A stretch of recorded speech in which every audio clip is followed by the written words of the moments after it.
Hari ini kita ada acara untuk sosialisasi SKKNI dan KKNI dari Kementerian Lingkungan Hidup terkait dengan pelaksanaan sertifikasi NSP dari pemerintah. Jadi untuk mulai bulan Oktober 2021, jadi untuk seluruh instansi pemerintah maupun gedung-gedung pemerintah itu harus mewajibkan memperpekerjakan teknisi, terutama untuk perawatan ataupun AC, itu mewajibkan yang sudah bersertifikasi. Dan bagi pengelola gedung atau instansi pemerintah yang tidak melaksanakan hal tersebut nanti akan mendapatkan sanksi administrasi yang tegas dari Kementerian KPHK. Pekerja-pekerja itu mutlak harus, karena menurut tahun depan itu peraturannya semua teknisi harus bersertifikat. Kalau enggak ya kita nggak akan bagian job seperti ini. DPT itu sudah sangat siap sekali dengan banyaknya anggota-anggota kita yang sudah sertifikasi. Dan kita akan terus tahun ini pun akan ada sertifikasi lagi.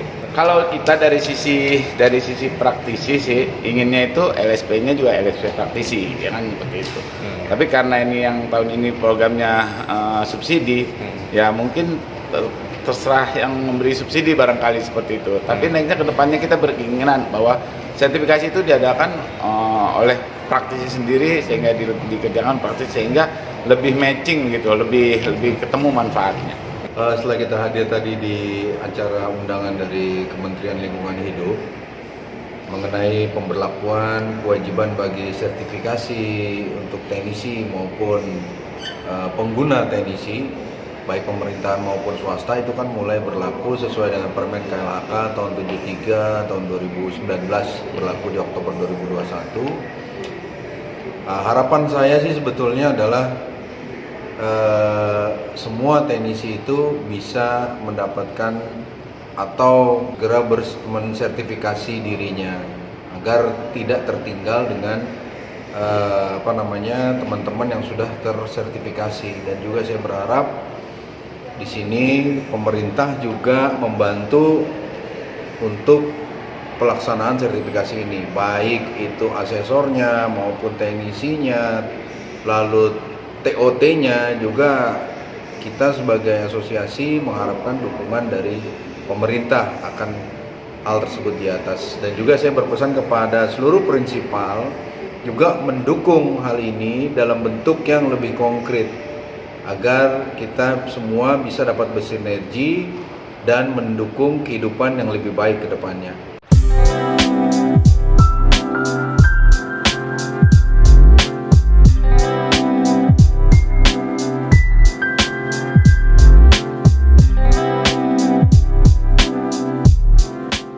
Assalamualaikum warahmatullahi wabarakatuh. Bertemu lagi dengan Mujiono ID. Kali ini kita berada di sosialisasi penerapan SKKNI KKNI untuk teknisi refrigerasi dan tata udara. Seperti apa kegiatan kita pada pagi hari ini? Kita ikutin video-video selanjutnya. Mengingatkan kembali kepada Bapak-Bapak dan Ibu-Ibu bahwa tahun ini seharusnya Peraturan Menteri LHK nomor 73 tahun 2020 sudah akan berlaku di akhir tahun nanti. Artinya semua teknisi harus memiliki sertifikasi. Jadi kemarin saya sudah sempat ke beberapa tempat yang dikunjungi, teman-teman yang sudah datang ke beberapa tempat, tapi saya datang ke tempat Pak Sriono. Jadi di sini ternyata sertifikat kompetensi dari BNSP sudah mulai didengar dan diakui oleh orang-orang. Jadi kalau untuk mendapatkan pekerjaan, sertifikat yang ditanyakan terlebih dahulu. Mungkin yang akan saya sampaikan tentang SKKNI dan KKNI. Ya, ini kembali saya mengingatkan penerapan kualifikasi kerja nasional Indonesia nomor 73 tahun 2019 untuk teknisi refrigerasi dan tata udara. Jadi ini dasar. Kalau dulu mungkin bapak-bapak mengatakan nggak ada bedanya pakai sertifikat kompetensi dengan nggak pakai, gitu kan? Nah, nanti dengan peraturan ini semua teknisi diwajibkan untuk punya sertifikat kompetensi. Jadi semua pengusaha ataupun kegiatan harus mempekerjakan teknisi yang punya sertifikat kompetensi. Ini yang akan berlaku mulai tahun depan. Ya, SKKNI nomor 41 tahun 2019. Jadi di sini kan kita memulai dulu dengan menyiapkan pertama standarnya dulu. Standar kompetensi kerja nasional Indonesia tahun 2019. Ini adalah ditetapkan melalui keputusan Menteri Ketenagakerjaan. Jadi ini dasar kita memberikan kejelasan jenjang teknisi refrigerasi tata udara. Jadi di sini kita membagi teknisi ke dalam 5 jenjang. Jadi mulai dari helper sampai ke yang sangat ahli. Sangat ahli itu jenjang 5 nantinya. Jadi di sini kita memberikan kejelasan jenjang teknisi, dan tentu kalau berbeda jenjang, berbeda juga unit kompetensi yang dimiliki. Jadi ada pembedaan nantinya. Kemudian juga membahas lingkup kerja teknisi di seluruh sektor, dan juga melengkapi unit kompetensi sebelumnya terkait dengan penanganan refrigeran dan perkembangan teknologi refrigerasi. Jadi kalau dulu kita hanya bicara dari CFC ke HCFC, nah sekarang kita punya banyak jenis freon yang akan dikelola. Ada yang HFC, ada 134A, ada 410A, ada apalagi 404A, 407 AFO, kemudian juga ada hidrokarbon nanti, kemudian ada CO2 untuk refrigerasi, ada amonia. Jadi banyak sekali freon yang akan Bapak gunakan. Dan tentu kalau seperti itu, tentu jenjang atau kompetensinya tentu berbeda-beda juga. Ada penanganan yang harus dilakukan. Jadi SKKNI ini kita mencoba menata dengan lebih baik lagi terkait dengan kompetensi dari masing-masing teknisi. Dan ini kita juga sudah sounding dengan Kemenaker sehingga bisa menciptakan peluang kerja dari pelatihan dan juga sertifikasi kompetensi. Jadi ini yang kita coba lakukan, dan di dalam SKKNI ini tadi Bu Irma juga sampaikan mencakup pekerjaan pemasangan, operasional dan perawatan dan juga perbaikan. Di sini di SKKNI yang dilakukan adalah prinsip kerja, keselamatan, kesehatan kerja dan lingkungan hidup. Kemudian ini menerapkan dasar-dasar teknik mekanik dan elektronik, menerapkan prinsip teknik refrigerasi, melakukan perawatan, melakukan pemasangan, melakukan perbaikan unit, dan juga melakukan operasional unit dan juga sistem refrigerasi dan tata udara. Jadi dari A sampai Z yang harus dilakukan. Jadi kalau mungkin biasanya yang dilakukan hanya menservis, cuci AC saja, tapi tidak memperhatikan kesehatan ataupun keselamatan kerja. Nah di sini kita memasukkan unsur itu. Jadi bapak-bapak harus diuji juga apakah mengetahui aspek keselamatan kerjanya. Jadi itu yang dimasukkan. Kemudian dasar-dasar teknik mekanik dan elektronik. Jadi kalau sudah sangat kompeten di dasar-dasar teknik dan mekanik ini, tentu pegang alat apa saja jadinya bisa diselesaikan dengan baik. Dan juga menerapkan prinsip teknik refrigerasi dan tata udara. Jadi kalaupun ada permasalahan atau kerusakan, tentu kalau mengenal prinsip dari teknik refrigerasi dan tata udara ini akan tahu di sebelah mana ada masalahnya dan tentu bisa diperbaiki dengan baik. Jadi di sini, dan kemudian juga ada unit kompetensi untuk perawatan, pemasangan dan juga perbaikan, dan melakukan operasional unit atau sistem refrigerasi dan tata udara. Kita kerjakan pada tahun 2018 dan 2019. Jadi setelah kita bikin SKKNI, kita juga membuatkan Permen LHK nomor 73 tahun 2019. Karena kalau cuma SKKNI tidak ada aturan yang mewajibkan teknisi punya sertifikat kompetensi, ini tidak akan, ya orang boleh pilih jadinya. Boleh pilih teknisi yang tidak punya sertifikat. Tapi dengan adanya Permen LHK ini mewajibkan siapapun yang menggunakan teknisi harus menggunakan teknisi yang punya sertifikat kompetensi. Jadi di situ Menteri LHK menetapkan peraturan untuk mewajibkan orang-orang yang akan menggunakan jasa Bapak harus dipastikan teknisinya punya sertifikat kompetensi. Kami juga menyiapkan skema sertifikasi dan juga kurikulum dan materi uji sebagai acuan bagi lembaga pelatihan. Jadi harapannya kalau kita sudah menyiapkan semua ini kurikulum dan silabus dan sebagainya, tentu dimanapun melakukan pelatihan itu akan terstandar. Bapak-bapak mendapatkan ilmu yang sama dan kemudian juga materi ujinya juga ada standarnya jadinya. Jadi bukan pilih mana yang gampang supaya bisa lulus, tapi ini benar-benar kalau untuk jenjang 3 harusnya apa yang harus diujikan. Kenapa kita bikin SKKNI dan KKNI ini? Ini supaya bapak-bapak mendapatkan pengakuan. Jadi yang kita ketahui bahwa tingkat pendidikan dari teknisi ini beragam. Mulai dari SD atau malah tidak sekolah sampai ke ada juga yang lulusan perguruan tinggi. Tapi apakah kompetensinya berbanding dengan lurus dengan tingkat pendidikannya? Belum tentu. Kadang-kadang walaupun yang lulusan SD tapi punya pengalaman dan kemampuan yang lebih, itu mungkin setara dengan yang lulus di atau mungkin bisa mengalahkan yang lulus perguruan tinggi. Nah, inilah gunanya kenapa kita bikin SKKNI dan KKNI itu. Jadi kalau bapak-bapak mencari ikut kontrak misalnya, ya ditanya lagi pendidikan, tapi yang ditanya adalah punya sertifikat kompetensi enggak? Sertifikat bapak di jenjang mana?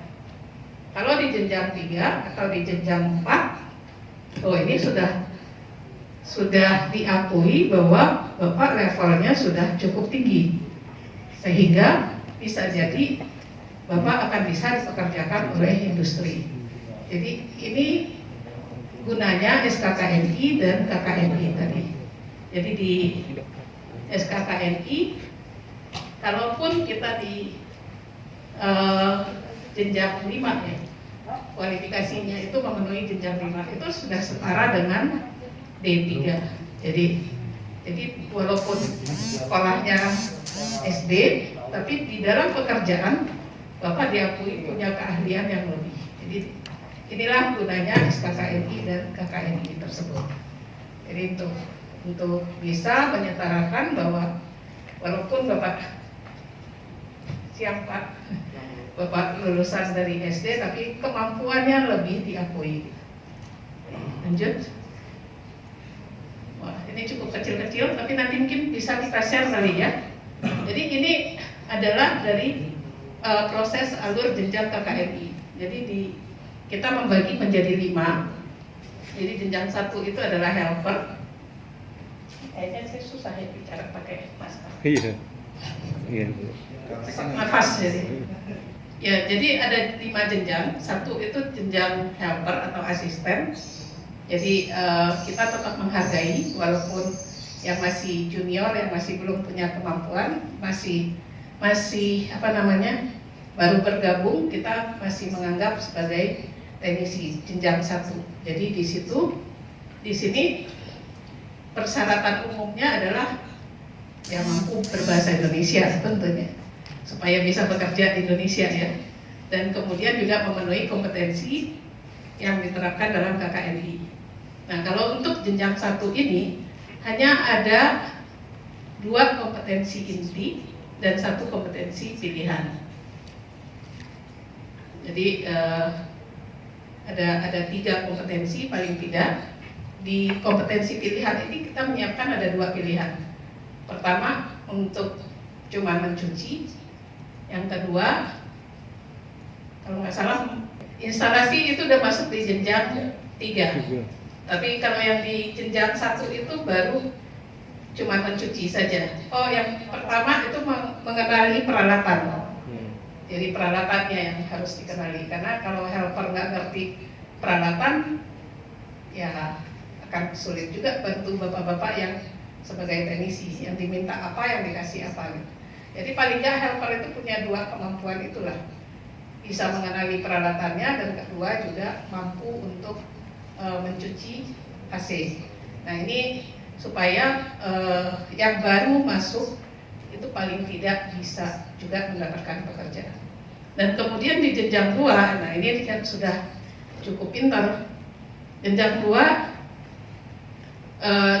ya tentu telah mengikuti lulus PBK jenjang 2 dan memiliki pengalaman paling sedikit 1 tahun di bidang perawatan tata udara. Jadi itu syaratnya kalau untuk jenjang 2, dan di sini ada 4 kompetensi inti dan 2 kompetensi pilihan yang mereka harus. Yang di kompetensi inti itu pertama adalah yang harus ada mengerti untuk K3 LH, jadi kecelakaan, keselamatan, kesehatan dan sebagainya. Jadi itu penting dimasukkan. Waktu kita mengadakan pelatihan online tahun lalu mungkin sudah dikenalkan apa yang dimaksud dengan K3. Dan kemudian juga ini bisa untuk siapa jenjang 2 itu bisa untuk teknisi perorangan, bisa juga untuk beberapa yang ada di lembaga pendidikan dan lembaga pelatihan. Dan kemudian jenjang 3 ini adalah masih untuk teknisi residensial, AC residensial. Tapi di sini ada yang paling pakar banget nih. Jadi bapak-bapak di sini kayaknya antara 3, 4 kayaknya. Dan 5 kalau memang sudah spesialis dan sudah bisa menjadi manajer nantinya. Jadi ini jenjang-jenjangnya, dan tentu untuk 3 lebih banyak lagi unit kompetensi yang akan diuji, ada 8, dan kemudian ada 5 unit kompetensi. Jadi ada 13 unit kompetensi yang akan diuji kalau Bapak harus lulus di jenjang 3.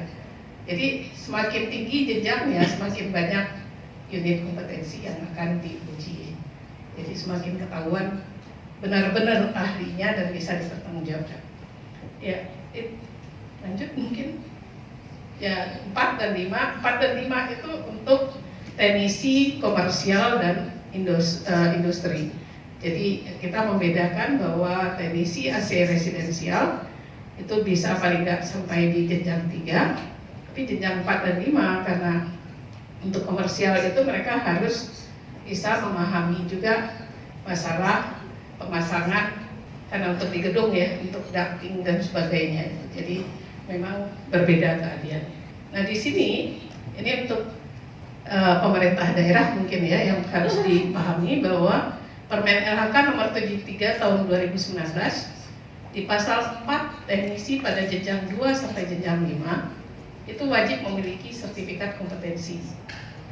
Dan kemudian di ayat 2-nya, penanggung jawab usaha atau kegiatan yang memiliki usaha kegiatan bidang refrigerasi dan tata udara atau memiliki fasilitas pendukung berupa sistem refrigerasi dan tata udara. Ini contohnya kayak hotel, apartemen, perkantoran, rumah sakit. Jadi dia kan bukan yang bergerak di bidang refrigerasi dan tata udara, tapi dia punya refrigerasi dan tata udara. Nah ini wajib mempekerjakan teknisi yang memiliki sertifikat kompetensi. Jadi jangan kaget bapak-bapak nanti akan dicari dan dikejar oleh para pemilik dari bangunan dan pengelola hotel atau perkantoran nantinya.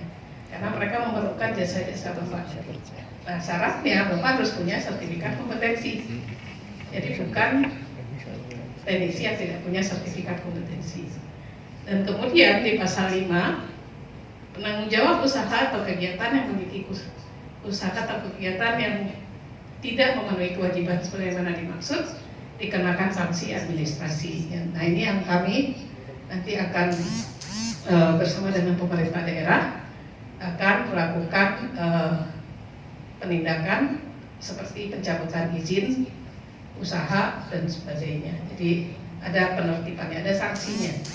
Jadi sanksi administrasi itu bukan yang ke pengadilan, tapi bisa dari izin dan bisa macam-macam nanti urusannya dengan Pemda nanti. Jadi bisa teguran tertulis atau rekomendasi pencabutan izin usaha.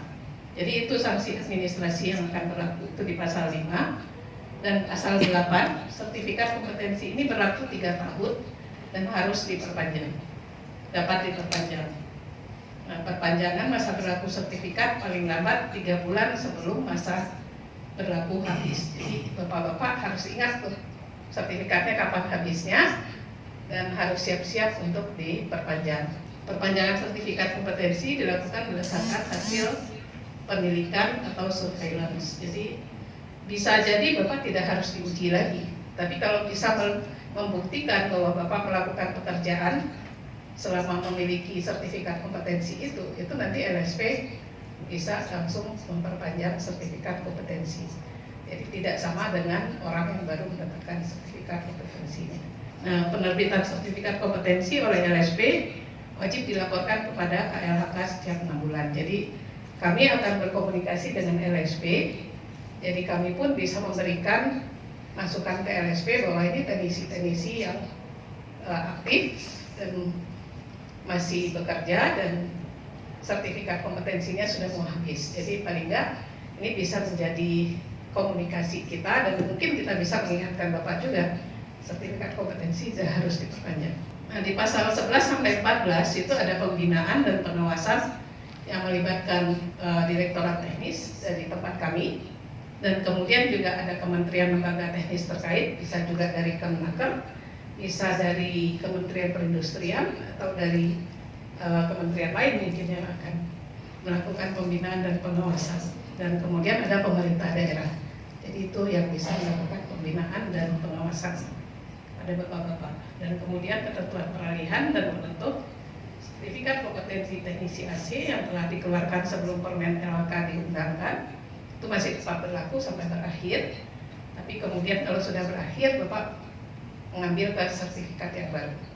Dan kemudian Permen LHK ini berlaku wajib setelah 2 tahun terhitung sejak Permen ini diundangkan.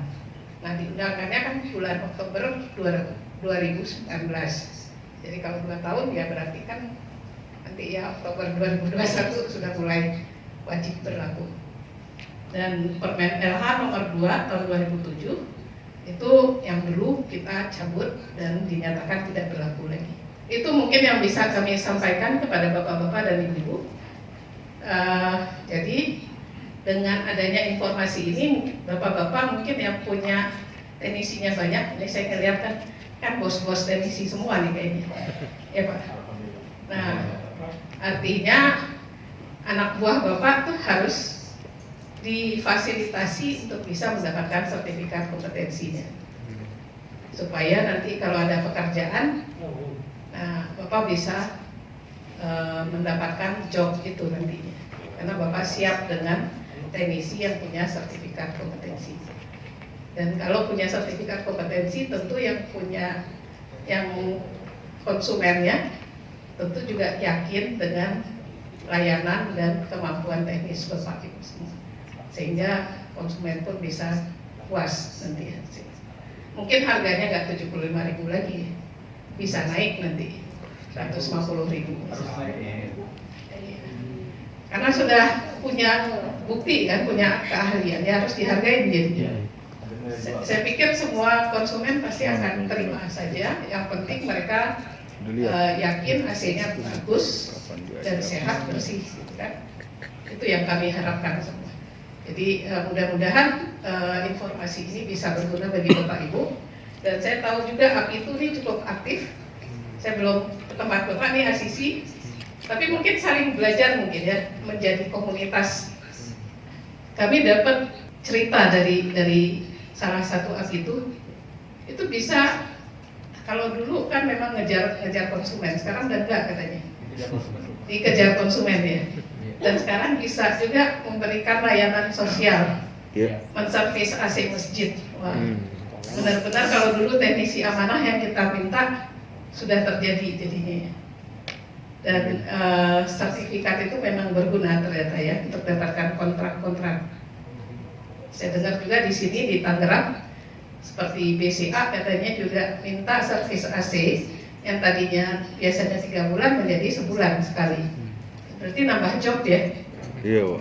Nah, ini saya pikir peluang-peluang inilah yang kita harapkan. Jadi kalau Bapak bisa menunjukkan kemampuan dan juga keseriusan bekerja, tentu konsumen akan balik mencari Bapak kembali. untuk bisa bekerja di tempat mereka. Jadi itu yang kami harapkan, mudah-mudahan apa yang kita kerjakan sebelum-sebelumnya bisa bermanfaat bagi kita semua. Terima kasih. Wassalamualaikum warahmatullahi wabarakatuh. Oke, terima kasih buat teman-teman yang sudah menonton video saya. Mohon untuk komen, share, like, dan subscribe untuk melihat video-video saya lagi yang lainnya. Mudah-mudahan dapat bermanfaat dan terima kasih. Assalamualaikum warahmatullahi wabarakatuh.